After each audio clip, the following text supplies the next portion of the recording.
The SCP-5000 contest just wrapped up, and with the theme of mystery there was some steep competition in the contest. These entries are fantastic, but only one could claim the prestigious spot of SCP-5000, the most mysterious of them all, simply titled, Why? Let's try and solve it, shall we? SCP-5000 is a mechanical suit labeled as an absolute exclusion harness. Whatever its previous functions were, we don't know, and it's now too damaged to do anything other than store files. The suit first appeared inside SCP-579's containment chamber, which is an unknowable object. The description detailing SCP-579's properties is completely redacted, and the testing logs don't tell us much other than that it's very, very dangerous. The suit contained a corpse genetically identical to a Foundation employee named Pietro Wilson, who was contacted, detained, and interrogated about his involvement.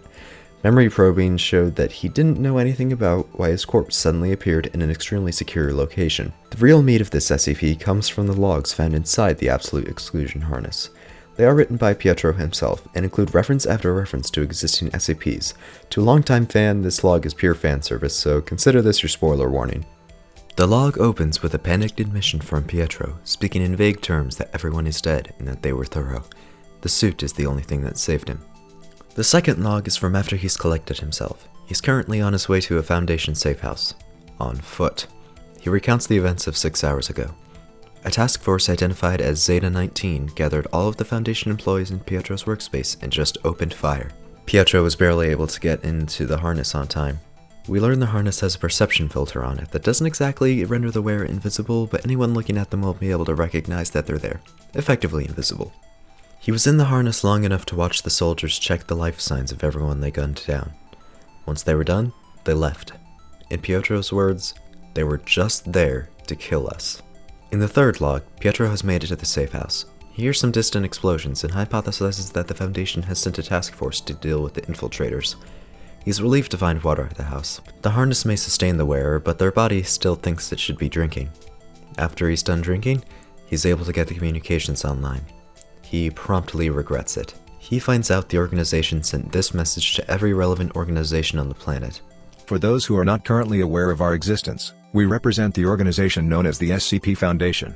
Our previous mission centered around the containment and study of anomalous objects, entities and other assorted phenomena. This mission was the focus of our organization for more than 100 years. Due to circumstances outside of our control, this directive has now changed. Our new mission will be the extermination of the human race. There will be no further communication. Immediately after the announcement, the Foundation began their assault. It wasn't easy, but he was able to piece together some sense of what was happening from Foundation logs and news reports. SCP-96's face was photographed and circulated on social media. SCP-96, the Shy Guy, is a large, lanky humanoid that obsessively hunts down anyone who sees its face. Its bones are indestructible, and its regenerative abilities are remarkable. The death toll had reached hundreds before the images were taken down. Far more were likely killed. SCP-169, the Leviathan, was attacked with nuclear weapons. It didn't wake, but the massive arthropod stirred enough to cause earthquakes and tsunamis on every settlement bordering the Atlantic. SCP-662, a small bell, was used to summon Mr. Deeds multiple times over the course of the first day. Mr. Deeds is a nigh-omniscient butler capable of teleportation when not being observed. The Foundation ordered him to assassinate several heads of state. SCP-610, the Flesh That Hates, was embedded in Foundation agents in major cities. The spread was stopped by the Global Occult Coalition and the Church of the Broken God, but New York and Delhi are both done for. SCP-682, the unkillable omnicidal lizard, was released upon the public. No further explanation is given. No further explanation is even necessary. We then see a broadcast showing how the GOC is dealing with the outbreak. They are wildly unprepared. The broadcast gets cut off by a worldwide power outage of unknown origin. In Pietro's words, world's gone blind in a few seconds. Time passes and Pietro starts to think through his options. With the supplies in the base, he could probably survive for years, but he knows that's not an option.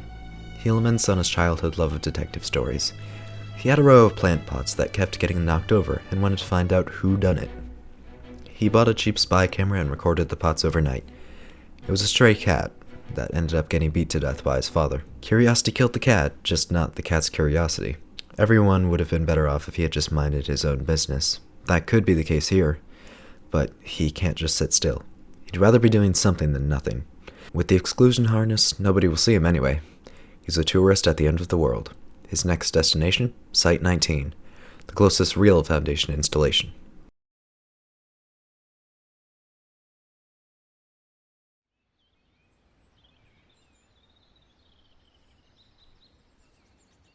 Performing the check now. Of course.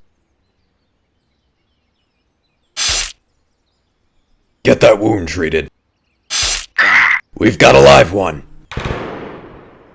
Alright, we're clear. Move out. 7-5, can you hear me? There's a hole shining in the... Pietro catches a radio transmission broadcasting something that appears to be important. It's random sentences and numbers on loop, with only two that make any kind of sense, but not until the end of the logs. A few days into the trek to Site 19, Pietro realizes how desperate this plan really is. Site 19 is miles away, and a vehicle is out of the question. The exclusion harness won't be able to hide anything bigger than him. The suit may keep him alive, but it does nothing for exhaustion. On the bright side, it gives him time to think about how illogical the plan is. He's not even sure why he's going to Site 19. He decides on answers. He just wants answers, even if he gets kicked to death afterward. In the next entry, he's made it to Site 19. The security's been offline for a while now, so getting in wasn't that hard. Foundation researchers are still walking around, though, going about their days talking about how to get maximum casualties. Pietro can't quite place it, but some spark is gone. The researchers don't even look human anymore. Regardless, he gets his hands on some Foundation records that would be extremely helpful if they weren't mostly redacted. The only lead is that the whole event was kicked off by mapping out the psychospace, the collective human subconscious mementos, whatever you want to call it. We also get some more information on how SCPs are being used to maximize casualties. SCP-1370, the Pesterbot, was put on every television channel and made extremely eloquent speeches about how he was going to take over the world. For context, 1370 is a 3-foot-tall humanoid robot with grand ambitions for world domination, but is unable to achieve them thanks to its frankly pathetic physical abilities. In Pietro's words, this one wasn't that bad. SCP-1048, the Builder Bear, was able to build an army of teddy bears out of the rubble of Paris, including one as tall as the Eiffel Tower. SCP-1290, the Perfect Teleporter, was used as a makeshift railgun to launch projectiles at Ganzir, the last bastion of humanity, built by the DOC, located somewhere in the Atlantic Ocean. The Imperfect Teleporter teleports objects, but their velocity is reset to 0 relative to the Earth's axis, meaning any object teleported appears on the other end, traveling east at nearly 3 times the speed of sound. SCP-1440, the Old Man from Nowhere, was simply placed in a refugee camp. SCP-1440 is a man with 3 stands that murder any human he comes near to as a result of winning a game of cards against death for his soul. Yeah, I can't explain this one. SCP-1678, Unlondon, was removed from containment. Unlondon is a subterranean city underneath London, meant for use during end-of-the-world events. The citizens of London were evacuated during the Foundation's siege on the city. Once the city was full, the Foundation detonated a nuclear device they placed in the city prior to abandonment. The next entry is made 3 months later. Pietro can't remember what he's been doing, but he has some new scars and bandages. The harness isn't damaged though, so it's hard to say where they came from. He's halfway across the country right now, far away from Site 19, with a new purpose. He's transferring a briefcase to SCP-579. He doesn't know what's in the briefcase, only that it isn't round. This immediately tells the reader that he's carrying SCP-55, the self-keeping secret. Anyone who looks at SCP-55 immediately forgets they did once they look away. Any information describing it gets deleted, any photographs turn blank. So he's trying to get the self-keeping secret to the unknowable object. Why? Even he doesn't know. In the next entry, Pietro is still walking. He stopped keeping count of the corpses he's walked past. It's probably over 1,000 by now. He stopped burying the bodies he comes across either. SCP-55 is proving extremely helpful. Whenever he looks at it, he's in a new location, closer to SCP-579, with no recollection of how he got there. It's his own personal skip button. He came across a Foundation employee's corpse along the way. He was able to glean some information from the body, mostly on how the Foundation is still doing everything they can to kill everyone and everything. SCP-2000, Deus Ex Machina, another end-of-the-world shelter, was detonated. This base was built around the Yellowstone supervolcano, so that's going off too. The Mana Charitable Foundation was able to slow the eruption, but it's still going on. It's only a matter of time before the world chokes on ash. SCP-2200, Solberg, was somehow replicated and distributed to refugees. Solberg is a sword that convinces the user that everyone they kill with it gets eternal life. And in a way it does. Everyone killed appears as a silver android in a 50 square kilometer area of land in an unknown location. They can't die as long as they remain in that area. However, when they step out of it, they die instantly and forever. The swords are claiming so many victims that the 50 square kilometer area is overflowing, creating a mountain of dead sentient androids. SCP-2241, Cameron the Crusader, is being used as a human weapon in the siege on Ganzir. Cameron is a kid with latent reality-bending abilities and wants to use them to become a superhero. He was contained for the purpose of understanding and developing his powers.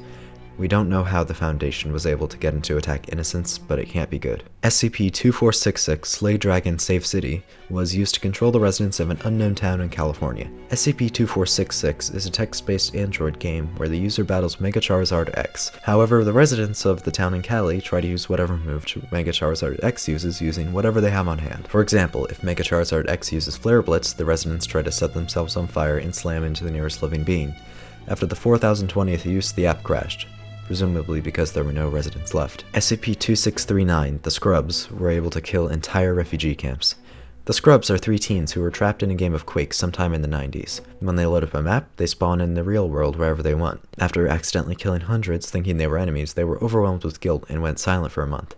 Afterwards, they agreed to cooperate with the Foundation and become a mobile task force that specializes in overwhelming force against non-human targets. After their 6th deployment in refugee camps, they realized they were killing humans and refused to respond to orders. In the next entry, Pietro has met up with a few friends, some soldiers from the GOC. Granted, they can't see him, but it's still nice to have company. He's able to remotely download some info from the GOC database without being noticed, but the news is far from ideal. It's an interrogation log between a Foundation mobile task force leader and a GOC official. As far as we can tell, it's the first time a captured Foundation employee has said anything. Do you know where you are? I'm in Gansey, right? You guys grabbed us while we were trying to sneak in. That's right.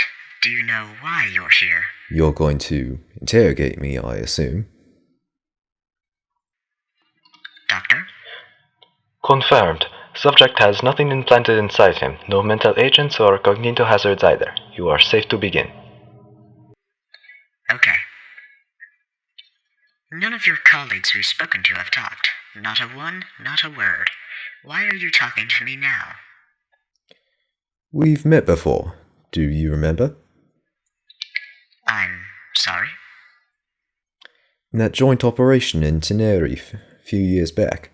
That seagull prince, do you remember? I was wearing a gas mask back then, so you probably don't recognize me.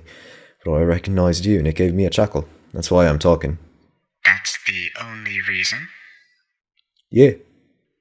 When we caught you trying to sneak into the city with the refugees, you and your comrades started firing into the crowd at random. Men, women, and children, all murdered for no reason. Don't you think that's crazy? Fucker. That's funny to you. Sorry, I didn't mean to be rude. It's just, thought that was a little hypocritical. What? Well, I mean, you're interrogating me like the information you'll get will help you, but there's no time for you to really do anything the way I see it. No matter how many times you fire a label at her, Professor Crow's Europa will rip this place open before long, but you're still acting like you can do something about it. Don't you think that's crazy? If you've just spoken up to talk nonsense, we can always try enhanced interrogation. I don't want to, but I'll do it. Do what you want. Once you realize you're not supposed to feel pain, there's nothing to be afraid of anymore. What do you mean by that? No, you wouldn't want me to say. I very much do. I'm not talking to you. That doesn't make any sense. Tell me, now. You're sure? We're still good on inoculations? Cleared on all the Foundation kill agents, yes. Then spit it out, Ross. Stop stalling, or we'll have to get unpleasant. Fine. I didn't catch that. You'll have to speak up. That microphone only has so much gain.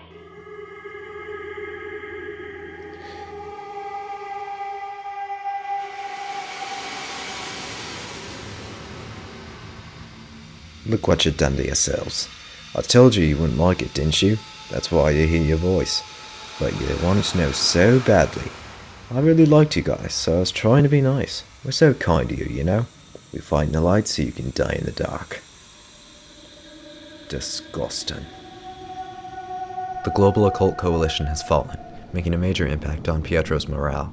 He's not eating or drinking anymore. The suit takes care of that anyway, and water isn't safe anymore. Too many Foundation viruses around. He's seen corpses in every state imaginable, some even walking around. The skip isn't working as well either. He makes less and less progress with each one. He's starting to question why he's even trying to get to SCP-579. SCP-3078, the cognito-hazardous shitpost, was spread on the makeshift internet the Church of the Broken God was trying to set up. The internet was promptly taken down. SCP-3179, the Seed, aka Meltan, was released, sparking a civil war in the Church of the Broken God over whether it was the return of Mechane or not. They're down for the count too now. SCP-3199, the Divergent Path, was released in major refugee camps, killing most. Pietro is showing noticeable fatigue now. His progress is slowing due to things getting much weirder. For one, the Foundation has released things Pietro calls blinkers. They're basically weeping angels with scythes for hands. They may not be able to see Pietro, but if Pietro looks at them, they'll know he's there, and will probably just start attacking everything, looking for him. Secondly, an angel-shaped hole in reality showed up. The Foundation tried to stop it, but nothing seemed to affect it.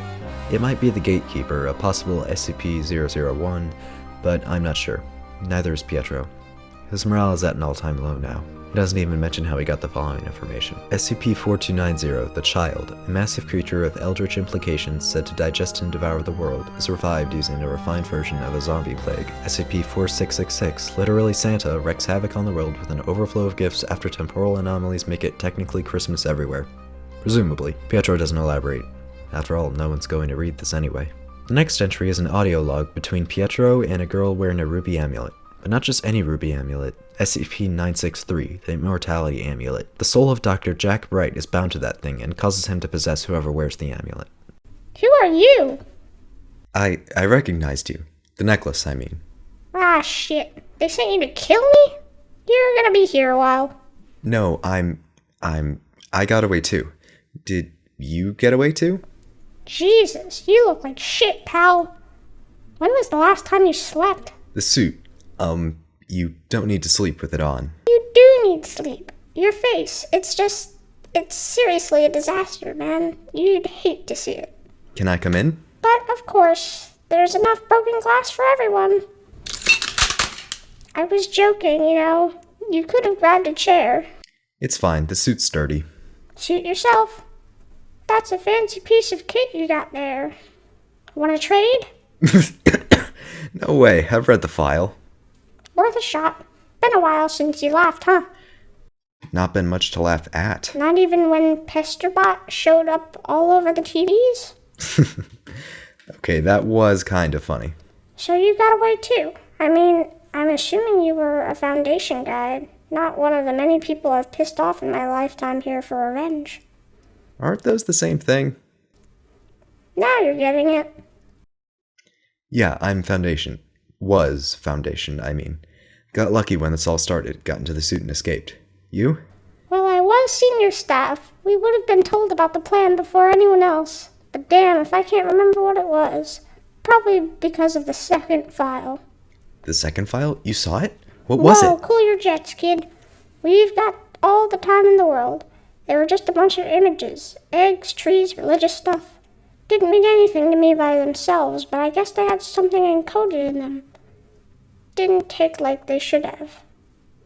Probably because of this thing. So it was a memetic agent. Don't know about that. I've pretty much had everything that can happen to me, happen to me. I know what a memetic agent feels like. It didn't feel like that. More like I was being released from something than something being forced on me. I see. So you don't really know what's going on either? Nope. Fuck. So, you heading somewhere or just wandering around feeling sorry for yourself? I'm heading to 579. If you're suicidal, there are easier ways to go about it, believe me. You know what it is? Not a clue, which is concerning because I'm kind of a big deal. Doesn't matter. I have to get there. Why? I just do. Where are you headed? 1437. Gonna see if I can't piss into another universe. Then throw this amulet down there and see where I wake up. Sounds like a plan. Good luck to you. I'd wish you good luck too, but we both know you're not getting it. Day's about to break. I'm heading off. Okay. I hope you find what you're looking for at least. Me too. After an unknown amount of time has passed, Pietro has arrived at the site that houses SCP-579. There's no security, which is odd considering how high priority 579 was supposed to be. He's about to step over the threshold when something terrifying happens. Nothing. Nothing physical, at least. Just an overwhelming wave of dread.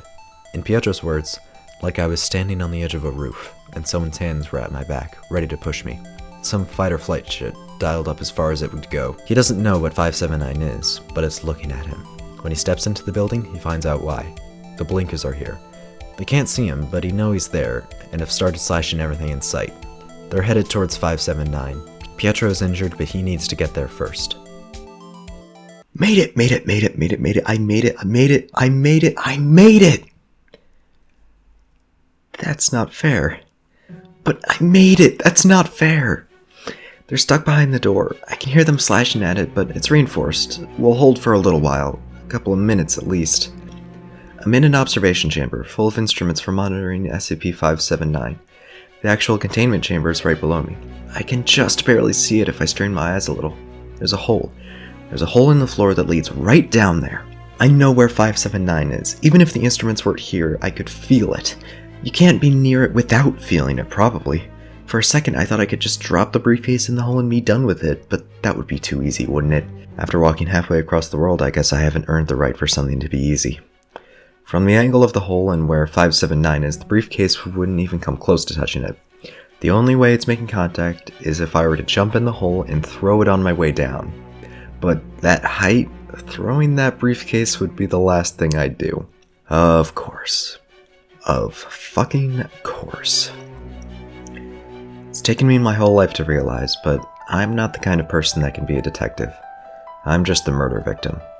I die for someone else's story, and the human race is going with me. I know who done it, how done it, but those were obvious. Everyone knows those. Those were handed to me. I don't know why. In the end, I couldn't figure out even a single thing. Why is this happening? Why is the Foundation killing everybody? Why is this happening? Why did they send out those files? Why is this happening? Why did Ganser fall? Why is this happening? Why am I taking this briefcase across the world? Why is this happening? Why am I here? Why am I doing this? Why am I going to die? Is there a reason? If anyone is ever reading this, please figure it out. Explain it to me. Someone, anyone. I don't get it. They're about to get in. First foot forward.